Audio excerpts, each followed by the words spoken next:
But notice something. Here we have the order is the following: title, rating, price, description. While in our template we had title, rating, description, price. So how come?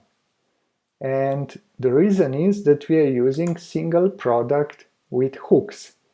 And in this mode, we don't really export the position of these elements. We just export the element templates, and the placement and order of this elements is contained by WooCommerce hooks. Here are the hooks, and here we can see first is the title, then it's the rating, then is the price, and then comes the short description.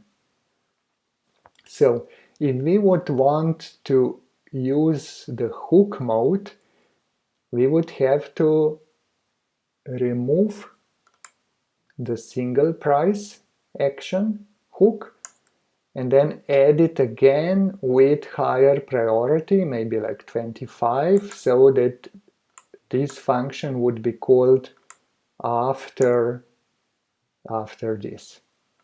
So we can definitely do that if we want to keep like the highest compatibility with the way how WooCommerce layouts the content, where everything is controlled by actions and their hooks. Or we can use an alternative approach supported by PineGrow, and that is that instead of hooks mode, we use the freestyle mode.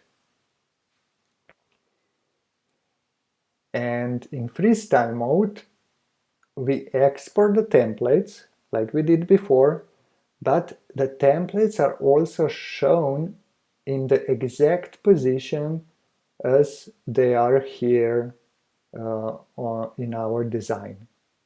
So if we now go ahead and export the single product template after doing this change, and let's open single product, then we can see that we are no longer triggering the actions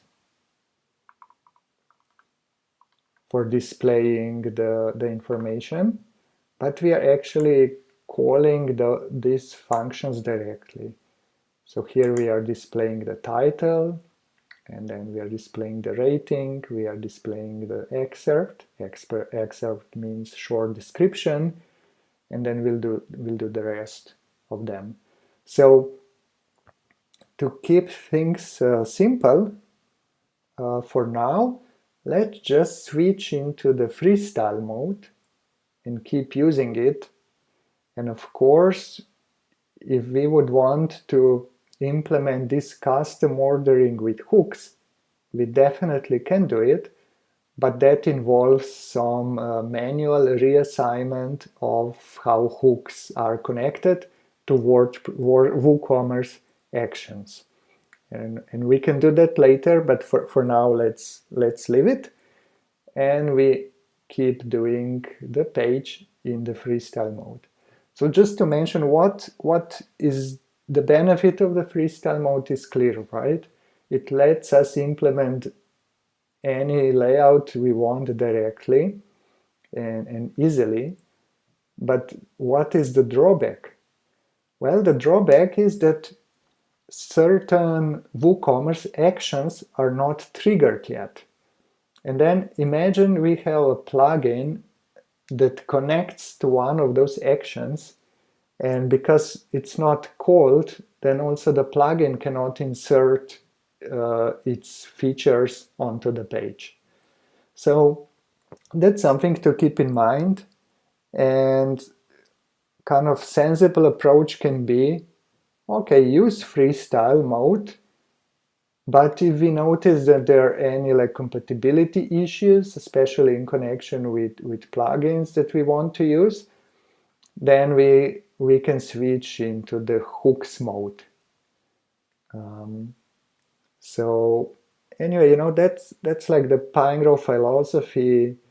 It's not a site builder that decides things for you, and in a way also limits you in one particular way of doing things. But Pinegrow is designed to give you options that keeps you kind of free to implement whatever you want. So that's our approach. Yeah. Okay, so this got a bit philosophical at the end. So I hope this helps to understand the difference between layout mode hooks and freestyle. And we now switch to freestyle, and we'll keep using it as we go forward. Yeah, one more thing to notice. If we now refresh the page, so now the order is correct here, but here we don't get anymore the default WooCommerce gallery or pricing. This is all still hard-coded HTML, because in freestyle mode we display exactly what is there. So once we implement the gallery will be here. So we just need to go through all the elements and implement them properly, and then they will show up in our freestyle single product view.